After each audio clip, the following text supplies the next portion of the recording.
HDFC bank के बारे में आज की वीडियो में बात करने वाले हैं और देखेंगे कि HDFC बैंक में क्या चल रहा है, कैसे चल रहा है, क्या हमारे को यहाँ पर कुछ अप मूव देखने को मिल सकती है या नहीं देखने को मिल सकती। आज की हम वीडियो के अंदर पूरा HDFC बैंक को हम एनालाइज करने वाले हैं। बट वीडियो स्टार्ट करने से पहले एक चीज़ बता दूं कि ये किसी भी टाइप की कोई रिकमेंडेशन नहीं होने वाली।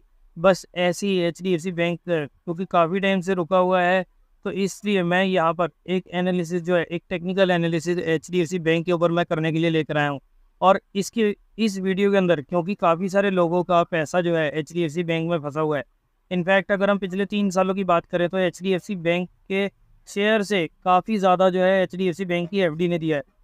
तो जानेंगे सब कुछ आज की वीडियो में और करेंगे पूरी तरह से HDFC बैंक को एनालाइज। तो एनालिसिस अपनी शुरू करें, बट उससे पहले अगर आप लोग इस चैनल पर पहली बार आए तो मोस्ट वेलकम। मेरा नाम है तुषार राजा और मैं एक MP registered mutual fund distributor और साथ ही साथ मैं एक इन्वेस्टर और ट्रेडर भी हूँ। सो अगर आप लोग म्यूचुअल फंड में इन्वेस्टमेंट करना चाहते हैं, देखिए इन्वेस्टमेंट और ट्रेडिंग से रिलेटेड तो मैं अपने यूट्यूब चैनल पर काफ़ी सारी चीज़ें जो है, काफ़ी सारी वीडियोज़ जो है मैं अपलोड करता रहता हूँ। लेकिन अगर आप लोग म्यूचुअल फंड से रिलेटेड किसी भी टाइप की कोई गाइडेंस चाहते हैं, उसके ऊपर भी मैं काफ़ी सारी वीडियोस जो है आने वाले टाइम में मैं म्यूचुअल फंड के ऊपर काफ़ी सारी एजुकेशनल वीडियोस जो लेकर आने वाला हूँ। मैं काफ़ी सारे क्लाइंट्स का पैसा जो है वो भी मैनेज कर रहा हूँ। आप देख सकते हैं, आप लोगों के सामने स्क्रीनशॉट्स लगे हुए हैं कि कैसे मैं अपने क्लाइंट्स का पैसा, कितना कितना पैसा जो है मैं अलग अलग एप्लीकेशंस के अंदर मैनेज कर रहा हूँ। और ये तो अभी सिर्फ शुरुआत है, आने वाले टाइम में ये फिगर जो है आप लोगों को मल्टीफोल्ड होती हुई नजर आएंगी। अगर आप लोग भी म्यूचुअल फंड में अपनी इन्वेस्टमेंट करते तो एक बार अपने पोर्टफोलियो का हेल्थ चेकअप ज़रूर करवाएं। और इस चैनल पर मैं आप लोगों के लिए ये जो हेल्थ चेकअप है वो बिल्कुल फ्री ऑफ कॉस्ट करने वाला हूँ। तो इसके लिए आपको कुछ भी नहीं करना, सिर्फ अपनी कुछ बेसिक डिटेल्स देनी है और उसके बाद एक OTP से आप लोगों का पूरा पोर्टफोलियो की हेल्थ चेकअप जो है ना वो आराम से हो जाएगा। कौन सी स्कीम अच्छी चल रही है, कौन सी स्कीम अच्छी नहीं चल रही है, किन में चेंजेस करने की ज़रूरत है, ये सारी चीज़ें जो हैं आप लोगों को मेरी साइड से बिल्कुल फ्री ऑफ कॉस्ट प्रोवाइड की जाएंगी। तो अगर आप लोग भी अपने पोर्टफोलियो का हेल्थ चेकअप करवाना चाहते हैं, म्यूचुअल फंड पोर्टफोलियो का, तो इसके लिए कॉन्टैक्ट डिटेल्स जो है आप लोगों की स्क्रीन पर है। आप इस नंबर पर या फिर इस मेल ID पर आप हमारे साथ मेल करके और अपनी डिटेल्स जो है वो शेयर कर सकते हैं, या फिर आप हमें इंस्टाग्राम पर भी DM कर सकते हैं। कुछ बेसिक चीज़ों की रिक्वायरमेंट होगी और उसके बाद आपका फ्री हेल्थ चेकअप जो है वो कर दिया जाएगा। तो चलिए अब बिना किसी इधर उधर के सीधा आते हैं अपने इस वीडियो के टॉपिक पर और एनालाइज करते हैं, टेक्निकली एनालाइज करते हैं HDFC बैंक को। लेकिन अब कई लोग बोलेंगे कि HDFC बैंक के एक बार फंडामेंट्स को भी देख लें, तो चलिए इसके फाइनेंशियल्स को भी हम चेक कर लेते हैं। 13.29 ट्रिलियन की यहाँ पर हमारे पास मार्केट कैपिटलाइजेशन है। 1994 में ये बैंक ओपन हुआ था। और उसके अलावा डिविडेंड यील्ड वगैरह, प्राइस टू अर्निंग रेशियो, ये सब आप चीज़ें अपनी स्क्रीन पर जो है वो देख सकते हैं। वैल्यूएशन रेशियोज जो है वो देख सकते हैं। Growth and profitability. अब यहाँ पर सबसे बड़ी दिक्कत HDFC बैंक और बाकी बैंक्स के साथ ये आ रही है कि क्योंकि काफ़ी सारा पैसा जो है ना, थोड़े से लोग अवेयर हो गए हैं, तो अब काफ़ी सारा पैसा जो है ना म्यूचुअल फंड्स के पास जा रहा है। और इसी चक्कर में बैंक्स जो हैं वो, उनमें हमारे को थोड़ा सा दबाव ज़्यादा देखने को मिल रहा है एज़ कम्पेयर टू निफ्टी या और बाकी अदर इंडेक्सेस के अलावा। क्योंकि यहाँ पर ना दबाव इसलिए ज़्यादा है क्योंकि उनके पास, बैंक्स के पास कासा नहीं आ रहा। और जब तक कासा नहीं आएगा वो आगे अच्छे रेट्स पर जो है वो खुल के जो है वो लोन्स नहीं बांट सकते। तो उनके पास फिर इंटरेस्ट नहीं आएगा, रेवेन्यू नहीं आएगा और बैंक्स जो है वो फिर प्रॉफिटेबिलिटी जो है उनकी थोड़ी सी डामाडोल हो जाती है। तो इन सभी चक्रों के कारण यहाँ पर बैंक्स के ऊपर दबाव देखने को मिल, और उसमें भी सबसे ज़्यादा दबाव देखने को मिल रहा था इस HDFC बैंक पर, क्योंकि एक तो दिग्गज कंपनी है, सबसे बड़ा बैंक है इंडिया का।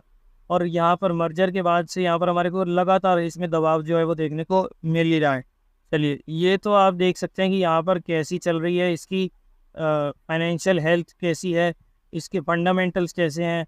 बाकी आप स्टेटमेंट, स्टैटिस्टिक्स वगैरह सब कुछ यहाँ से जाकर चेकआउट कर सकते हैं। अब बात करते हैं इसके टेक्निकल चार्ट की। तो टेक्निकल चार्ट में मैं अब आप लोगों के सामने कुछ चीज़ें जो है वो दिखाने वाला हूँ। सबसे पहले तो आप ये देखिए, यहाँ पर एक असेंडिंग ट्रायंगल पैटर्न जो है हमारे को यहाँ पर इस बैंक के अंदर देखने को मिल रहा है।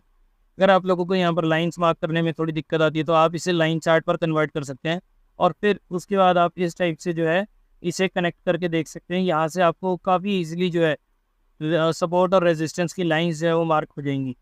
इसके अलावा अब मैं आप लोगों को एक और चीज़ दिखाऊँ, देखिए यहाँ पर तो एक उसके अकॉर्डिंग असेंडिंग ट्रायंगल पैटर्न के अकॉर्डिंग जो है एक ब्रेकआउट देखने को मिल रहा है। फरवरी 2021 में था लगभग 1500-1600 की रेंज में। उसके बाद ये 1700 तक की हाई लगा के आया था अक्टूबर 2021 में। और आप देख सकते हैं कि इसी रेंज के अंदर ये काफ़ी टाइम से स्टॉक जो है, अगर हम देखेंगे रेंज को देखते हैं तो दिसंबर 2020 से लेकर और अब सितंबर 2024 तक, यानी कि ऑलमोस्ट 4 साल की कंसोलिडेशन जो है हमारे को इस बॉक्स के अंदर जो है वो देखने को मिल रही है। तो यहाँ पर हमारा वीकली चार्ट्स पर दूसरा पैटर्न जो कंप्लीट होता है वो है डार्वस बॉक्स पैटर्न। उसका भी यहाँ पर एक ब्रेकआउट जो है हमारे को देखने को मिल रहा है। मंथली चार्ट्स की बात करें तो आप यहाँ पर देख सकते हैं मंथली चार्ट्स पर आपको क्लियरली एक ये असेंडिंग ट्राइंगल पैटर्न जो है वो विजिबल हो जाएगा। वापस से कैंडल 6 पर आते हैं और यहाँ पर अब मैं एक चीज़ और आप लोगों को दिखाने वाला हूँ, और वो है ये हमारी सुपर गेट स्ट्रेटजी। अगर आप लोगों को सुपर गेट स्ट्रेटजी के बारे में आइडिया नहीं है कि क्या होती है ये सुपर गेट स्ट्रेटजी और कैसे हम इससे मल्टीबैगर स्टॉक्स जो है वो निकाल सकते हैं, तो उसके लिए आप इस वीडियो को ज़रूर चेकआउट करें। इस वीडियो के अंदर पूरी एक मास्टर क्लास है, सारी स्ट्रेटजी आप लोगों को समझाएगी है कि कैसे आपको स्टॉक्स को फाइंड आउट करना है, कब किन लेवल्स पर एंट्री करनी है और कितना टारगेट्स वगैरह जो है वो आप लोगों को यहाँ पर देखने को मिल सकता है। तो यहाँ पर आप देख सकते हैं कि सुपर गेट स्ट्रेटजी में हमारे को यहाँ पर काफ़ी अच्छी कंसोलिडेशन जो है वो देखने को मिल रही है। 200 पर उसने काफ़ी बार टच किया है, 2-3 बार टच किया है, और यहाँ पर पूरी अच्छे से कंसोलिडेशन जो है हमारे को देखने को मिल रही है और उसका ब्रेकआउट आया। अब ब्रेकआउट भी आप देख सकते हैं कि वॉल्यूम्स के साथ, यहाँ पर आप वॉल्यूम देखेंगे तो कितनी कम चल रही है, और यहाँ पर एक्यूमुलेशन आप देख सकते हैं कि पिछले 1.5 साल से यहाँ पर एक्यूमुलेशन काफ़ी ज़्यादा होती जा रही है। और अगर लास्ट 6 महीनों की बात तो आप यहाँ देख सकते हैं कि ऑलमोस्ट यहाँ जनवरी फरवरी से लगभग पिछले 8-9 महीने से एक्यूमुलेशन और ज़्यादा बढ़ गई है। और 26 अगस्त की कैंडल पर वॉल्यूम देखिए आप कितनी ज़्यादा देखने को मिली थी। उस दिन यहाँ पर वॉल्यूम थी 289 मिलियंस की, और जबकि अगर आप कैंडल को ध्यान से देखेंगे ना, ये है वो वाली कैंडल को आप देखेंगे तो यहाँ पर एक डोजी टाइप कैंडल बनी हुई है, यानी कि वॉल्यूम्स में तो वॉल्यूम्स हमारे को कुछ और दिखा रही हैं, जबकि कैंडल हमारे को प्राइस जो है वो हमारे को कुछ और दिखा रहा है। और असली फिगर हमारे को वॉल्यूम से पता लगती है कि इस स्टॉक के अंदर कितनी हलचल जो है वो चल रही है। तो आरएसआई में आप देख सकते हैं कि लगातार यहाँ पर भी हमारे को हायर बॉटम्स जो है वो देखने को मिल रहे हैं, तो आरएसआई भी पॉजिटिव है। उसके अलावा यहाँ पर हमारा सुपर गेट स्ट्रेटजी के अकॉर्डिंग भी एक अच्छा लेवल जो है वो हो गया है कंप्लीट। उसके अलावा अगर हम असेंडिंग ट्रायंगल पैटर्न को देखेंगे तो वहाँ पर भी एक ब्रेकआउट देखने को मिल रहा है। डार्वस बॉक्स जो भी मैंने आप लोगों के सामने शेयर किया था उसमें भी हमारे को एक ब्रेकआउट देखने को मिल रहा है। तो ऑल इन ऑल यहाँ पर हमारे को एक अच्छा लेवल जो है, एक ब्रेकआउट जो है वो देखने को मिल रहा है।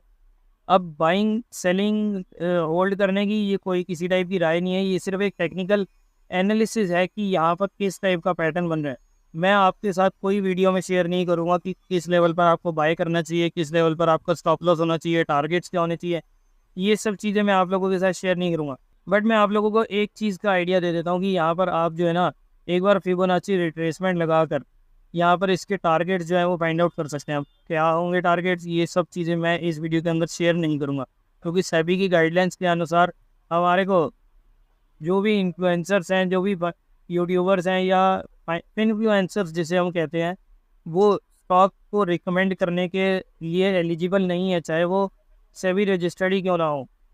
तो इसलिए मैं आप लोगों के सामने किसी भी टाइप की कोई रिकमेंडेशन नहीं करूँगा और पूरी तरह से गाइडलाइंस को फॉलो करूँगा। सिर्फ आप लोगों के सामने एक टेक्निकली चार्ट जो है मैंने एनालाइज कर दिया। अब इसे वापस से एक बार डेली चार्ट्स पर लेकर चलते हैं, और डेली चार्ट्स पर भी आप लोगों को यहाँ पर एक राउंडिंग बॉटम पैटर्न जो है वो छोटा सा राउंडिंग बॉटम है, लेकिन वो यहाँ पर देखने को मिल रहा है। यहाँ से अगर आप देखेंगे तो ऑलमोस्ट 3-3.5 साल की कंसोलिडेशन के बाद यहाँ पर हमारे को एक ब्रेकआउट जो है वो देखने को मिल रहा है। और जो लाइन मैंने आप लोगों के सामने ये ब्रेकआउट वाली बात करी है, आप देखिए कितनी बार इसने टच किया। जनवरी 2023 में ये डेली चार्ट्स पर है, फिर मई में, फिर उसके बाद ऊपर जाने की कोशिश करी थी जुलाई में, फिर उसके बाद जनवरी में 2024, फिर अगेन यहाँ पर जुलाई 2024, लेकिन अब यहाँ पर फाइनली जो है एक क्लोज देखने को मिला है। तो ये है दोस्तों पूरी टेक्निकल एनालिसिस HDFC बैंक के ऊपर। आई होप आप लोगों को कुछ नॉलेज वाली चीज़ें जो है इस वीडियो के अंदर देखने को मिली होंगी। अगर आप लोगों को आज की वीडियो पसंद आई तो इसे लाइक करना, शेयर करना बिल्कुल ना भूलें। अगर आप लोगों ने अभी तक इस चैनल को सब्सक्राइब नहीं करा तो जल्दी से नीचे दिए बटन पर क्लिक करें और सब्सक्राइब करें आज ही इस चैनल को। इस स्टॉक को आप एक स्टॉक ऑफ द वीक का दर्जा भी दे सकते हैं और बहुत बढ़िया कैंडिडेट है ये इस बार का स्टॉक ऑफ द वीक बनने के लिए। अगर आप लोगों ने अभी तक अपना demat account free demat account जो है वो ओपन नहीं करा तो जल्दी से नीचे डिस्क्रिप्शन में आपको free demat account opening link मिल जाएंगे। वहाँ पर जाकर आप अपना एक डीमैट अकाउंट ओपन कर सकते हैं। और साथ ही साथ उसके बाद आपको और क्या बेनिफिट्स मिलेंगे, तो जैसे ही आप अपना डीमैट अकाउंट ओपन करने के लिए नीचे डिस्क्रिप्शन में दिए हुए लिंक पर क्लिक करते हैं, अपने बेसिक डिटेल्स भरेंगे। उसके बाद अकाउंट ओपन होने के बाद आपको आप अप टू 150 रुपीज़ जो है वो अर्न करने के लिए एलिजिबल हो जाएंगे। कैसे, उसकी सारी डिटेल्स जो है आपको नीचे डिस्क्रिप्शन में मिल जाएंगी। और साथ ही साथ और जो बेनिफिट्स मिलेंगे वो मैं आप लोगों को वीडियो में बता देता हूँ कि जैसे ही आप अपना फ्री डीमैट अकाउंट हमारे दिए हुए लिंक्स पर क्लिक करके ओपन करते हैं, तो आपको लाइफ टाइम आईपीओ के अपडेट्स मिल जाएंगे कि कौन सा आईपीओ आ रहा है, कौन सा एसएमई आईपीओ आ रहा है, कितना ग्रे मार्केट प्रीमियम चल रहा है, उसमें अप्लाई करना चाहिए नहीं करना चाहिए, मैं क्या करने वाला हूँ, ये सारी चीज़ें आप लोगों को एक व्हाट्सएप के ऊपर ब्रॉडकास्ट चैनल के अंदर ऐड कर दिया जाएगा और आपको वो सारी डिटेल्स जो हैं वो टाइम टू टाइम बेसिस पर मिलती रहेंगी। उसके अलावा एक हमारा टेलीग्राम चैनल भी है, उसके अंदर भी आप लोगों को लाइफ टाइम एक्सेस मिल जाएगा, जहाँ पर हम ऐसी और भी ट्रेडिंग अपॉर्चुनिटीज़, जैसे ये स्टॉक हो गया जिसने अभी हमारे पास ब्रेकआउट दिया है इतने टाइम बाद, ऐसी और भी स्टॉक्स वो हम वहाँ पर शेयर करते रहते हैं। तो उस टेलीग्राम चैनल का पार्ट बनने के लिए भी आपको अपना डीमैट अकाउंट जो है वो ओपन करवाना पड़ेगा। चलिए दोस्तों, आज की वीडियो में इतना ही। मिलते हैं नेक्स्ट वीडियो में किसी और इंटरेस्टिंग टॉपिक के साथ। तब तक के लिए मैं तुषार राजा आपसे लेता हूँ इजाज़त। Bye bye, take care, keep trading, keep investing effortlessly.